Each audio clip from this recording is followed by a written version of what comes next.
вот эта сейчас история с коронавирусом, она на пользу происходящим изменениям, или же она может навредить нашей стране? Конечно, на пользу. Конечно, на пользу.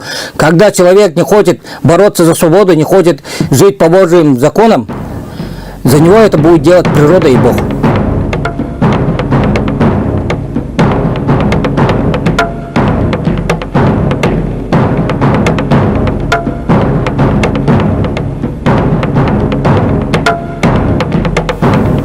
Вот это первое предупреждение нам от природы и Бога. Чего вы сидите, когда вас гнобят, когда вас народ вообще превращен в рабов? Всей земли это касается, это не только у нас.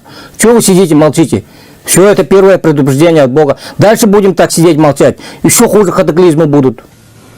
Но если мы сами судьбу в свои руки возьмем за свободу, никаких катаклизмов, никаких болезней не будет.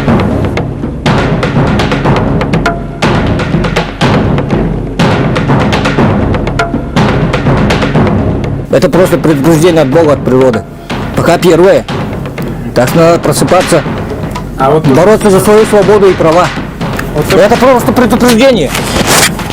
Бог, природа говорит, зачем вы такие рабы нужны этой планете, этой вселенной? Будьте уничтожены. Все. То есть выбора нет? Конечно, надо действовать. Конечно, надо действовать. За свои права, свободу бороться надо. И не только у нас, по всему миру. А вот то, что сейчас обрушились цены на нефть, это тоже? Это тоже предупреждение, это все предупреждение нам, человекам, людям. За то, что мы просто смотрим на зло и ничего не делаем. Пусть зло правит нам.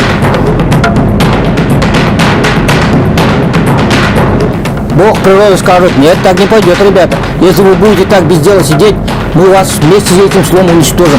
И тебя придут другие формы жизни.